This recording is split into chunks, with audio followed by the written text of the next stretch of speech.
ऐसी भागवत जी में समाये हुए कलयुग के कलुषित प्राणियों का कल्याण करने के लिए भगवान श्री कृष्ण इसमें समाहित हैं। उनके मैं श्री चरणों में कोटि कोटि प्रणाम करता हूँ। श्रीमद् भागवत के परम आराध्य, परम प्रेमी, परम स्नेही, परम श्रद्धालु, परम पूजनीय श्री गुरुदेव भगवान श्री हनुमान जी महाराज, श्री हाथीबान सरकार शिवादी वाले बाबा के चरणों में हम कोटि कोटि प्रणाम करते हैं। कथा पंडाल में प्रत्यक्ष एवं अप्रत्यक्ष रूप से जो इस कार्यक्रम को देख रहे हैं, जो ब्रह्मेश्वर धाम सरकार पे लाइव चल रहा है, जो घर बैठे इस कार्यक्रम को देख रहे हैं, एवं कथा पंडाल में विराजमान हमारी माताएं बहनें, सभी को सीताराम जी का स्वरूप मान करके सबके चरणों में व्यास मंच की ओर से मैं जय श्री कृष्णा सबके चरणों में प्रणाम करता हूँ। सी राम मैं सब जग जानी, करऊं प्रणाम जोर जोर। बाबा ने बड़े सुंदर शब्दों में लिखा है, सी राम मैं सब जग जानी, करूं श्री सीताराम जी का स्वरूप मान करके सबके चरणों में हम बारंबार प्रणाम करते हैं। कल की प्रथम दिवस की वेला में हम आपने श्रवण किया भागवत जी के महात्म्य की चर्चा, वो भी अधूरा रह गया था क्योंकि कल अति विलंब हो रहा था कार्य में। तो कल कितने लोग आए थे जरा हाथ खड़े करें, झूठ मूठ के मत बताना भैया।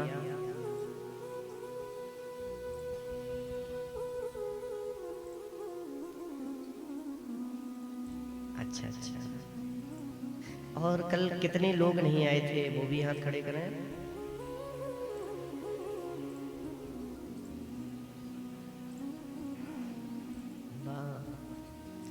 अच्छा, तो जो कल आए थे वो तो बता सकते हैं कि कल कथा कहाँ तक पहुंची थी और कल हम लोगों ने कथा में क्या श्रवण किया था।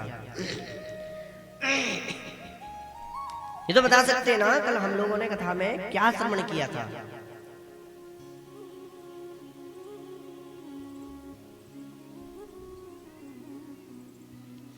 एक तो क्या है ना, माताएं बहनों को भाई घर से आते हैं तो एक दूसरे से पूछना है तुमने आज घर में क्या बनाए हो। बोले हमारे घरे तो कड़ी चावल बने। बोली भाई पूछो मत, कुछ हमारे घरे तो भाजी बनी थी, पूरे दरबार यहीं हो गए भाई, बाहर टाइम ना मिलवे तो यहीं करें।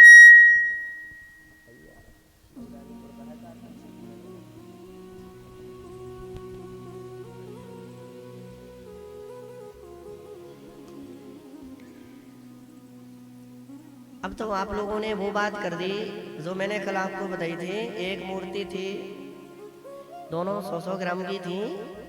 एक का मूल्य था 5,000 रुपए और दूसरी का मूल्य था 50,000 रुपए। वो वाली बात कर दी आप लोगों ने वही बात की है। मैं आपसे फिर निवेदन करूं, मेरा कभी लक्ष्य नहीं रहता है, मैं सच बता रहा हूं, व्यास मंच पे बैठ करके आप लोगों से मिथ्या नहीं बोलूंगा और जीवन पर्यंत मेरा प्रयास ये रहा कि मैं कभी मिथ्या ना बोलूं, इन वाणी से मैं झूठ ना बोलूं किसी से, ये मेरा प्रयास पूर्णता रहता है। मैं जब 13 वर्ष का था तब से मैं कथा करने लगा था और जीवन पर्यंत मैंने सोच करके रखा है कि कथा मात्रिक का जीव रहा, केवल कथा से ही ये मेरा जीवन चलेगा और कथा में ही मैं जीवन को समाप्त कर दूंगा। मेरा लक्ष्य कभी ये नहीं रहा है कि मैं इस कथा से, इस धर्म से और अर्थ के लिए कुछ करूं। मेरा कभी ये भाव नहीं रहा, न मैंने कभी सोचा। मेरा प्रयास ये रहा कि अगर मैं यहाँ आया तो मैं आप लोगों को कुछ ना कुछ दे करके जाऊं। मऊरानीपुर में मैंने बताई थी, वो झांसी जिले में मेरी 13 कथाएं हो चुकी हैं। मऊरानीपुर में पहली कथा है, आपके झांसी जिले में 13 कथा हो चुकी है मेरी। मेरा प्रयास नहीं रहता है, लेकिन मैं कहता हूं कि अगर मैं यहाँ आया तो आप लोगों को कुछ ना कुछ दे करके जाऊं। हम पता नहीं जीवन में कौन सी बात आपके लिए ये जीवन में आप उतार लें और आपको जीवन में बदलाव आ जाए और आपका पूरा जीवन ही बदल जाए, ये समझ से परे है। ठाकुर जी किन शब्दों पर अकड़ जाएं, किन शब्दों पर ठाकुर जी की प्रेरणा हो जाए, किन शब्दों पर ठाकुर जी की कृपा हो जाए, ये समझ से परे है। इन सबको कोई नहीं समझ सकता है।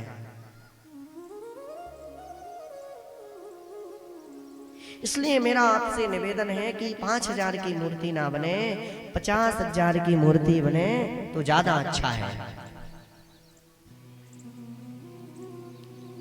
मैं फिर पुनः आपसे बता दूं, 2 मूर्तियां थी, दोनों 100-100 ग्राम की मूर्ति थी और एक का वजन था 5,000 रुपये, एक का मूल्य था 5,000 रुपए और एक का मूल्य था 50,000 रुपए और दोनों 100-100 ग्राम की थी। एक सज्जन पहुंचे, बोले भैया ऐसे कैसे हो सकता है? बोले देखिए इसका मूल्य 5,000 रुपए और इसका मूल्य 50,000 रुपए है। अरे बोले नहीं नहीं नहीं, आप तो पागल बना रहे भैया, ऐसा नहीं हो सकता। अरे दोनों का वजन 100-100 ग्राम है, इसमें कोई ना कोई फर्क तो होगा।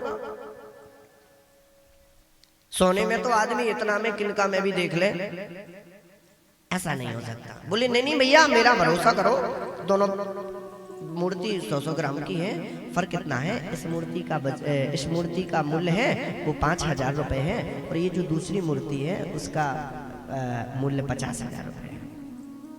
एक सज्जन पहुंचे और वो सज्जन पहुंचे और उन्होंने क्या किया, एक धागा को लिया, एक कान में डाला, तो जो 5,000 की मूर्ति थी उसके कान का पर्दा आर के पार था, वो जो 50,000 की मूर्ति थी उसका पर्दा हृदय की ओर चला गया। मेरा कहने का तात्पर्य है कि आप लोग 5,000 की मूर्ति मत बने, आप लोग कितने हजार की मूर्ति बनेंगे? थोड़ा तेज बोले, 50,000 की मूर्ति बने। अगर आप 50,000 की मूर्ति बन जाएंगे तो समझ जाइए जीवन में कभी आपका दुखालय नहीं आएगा, कभी आप दुख नहीं झेल सकते। इसलिए आप लोगों से मैं ज्यादा समय नहीं लेता, 3 घंटे का समय बस, वो भी 7 दिन तक। इसके बाद तो ठाकुर जी यहां से जाएंगे मात्र। तो कल हमारी कथा पहुंची थी, भक्ति मैया के 2 पुत्र थे, ज्ञान और वैराग्य। थोड़ा बैकग्राउंड, दोनों ज्ञान और वैराग्य बेचारे ऐसे थे कि जब से वृंदावन में भक्ति महारानी पहुंची, भक्ति महारानी तो नवयुवती हो गई और जो ज्ञान और वैराग्य थे वो दोनों बुढ़े हो गए। नारद जी ने खूब प्रयत्न किया, खूब यत्न किया, जतन किया, पर कुछ होने वाला नहीं था। नारद जी ने खूब प्रयास किया। जब सनक सनातन सनत कुमार चारों अग्रजों से उनका भेंट हुई, उन्होंने कहा महाराज सत्कर्म करो। बोले सत्कर्म कौन सा करें? बोले भैया सत्कर्म ये कहलाता। बोले सत्कर्म केवल भागवत कथा ही है, सत्कर्म और कुछ नहीं है। अब सत्कर्म तो वही बताएगा जो पढ़ा लिखा है, और पढ़ लिख कर भी हम कितने विद्वान हो जाएं, जब तक हम महापुरुषों की साधु संगति नहीं करेंगे तब तक हमें विवेक का सूर्य जागृत नहीं होगा। क्योंकि यहाँ मैंने नहीं लिखा, यहाँ पर तो गोस्वामी तुलसीदास जी महाराज रामचरितमानस में सुंदर भाव दे करके गए हैं। बिनु सत्य संगे विवेक न होई, बिनु सत्य संगे विवेक न होई, राम विवेक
व्यास जी महाराज ने स्पष्ट लिखा है।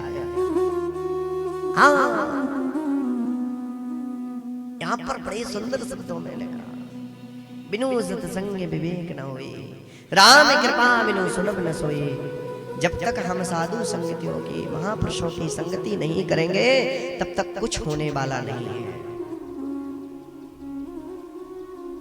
अब तो नारद जी महाराज को सनक सनातन सनत को मानने मां गंगा के पावन पुलित पर हरिद्वार में ये श्रीमद् भागवत कथा सुनाई। उसी बीच कथा में ताता थैया करके भक्ति महारानी नाचते हुए अपने पुत्र ज्ञान और वैराग्य के साथ में नाचते हुए चले आए। वाह, धन्य है भागवत की महिमा, जो भक्ति महारानी के पुत्रों को कितनी बड़ी कृपा की ज्ञान और वैराग्य के ऊपर। अब तो महाराज यहां चारों अग्रज कहने लगे, चारों अग्रजों ने कहा कि नारद जी, एक जन्म की तो बात छोड़ो भागवत कथा सुनने से, अरे जिन्होंने जन्म लेते ही अंत तक मरते समय तक पाप के सिवा कुछ ना किया हो, उनने यदि भागवत कथा श्रवण की तो उनके भी पापों का शोधन हो गया है। ये मैं नहीं कह रहा हूं, ये साक्षात भागवत जी कह रही हैं, साक्षात ग्रंथ में लिखा हुआ है। उनका भी शोधन हो गया, पापों का शोधन हो गया।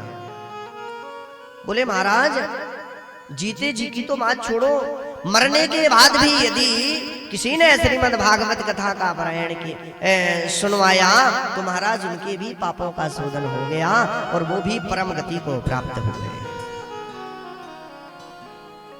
अब तो महाराज चारों अग्रजों की बात सुन करके नारद जी महाराज बोले, महाराज तुमने तो बड़ी भारी बात कर दी, ऐसा कोई है?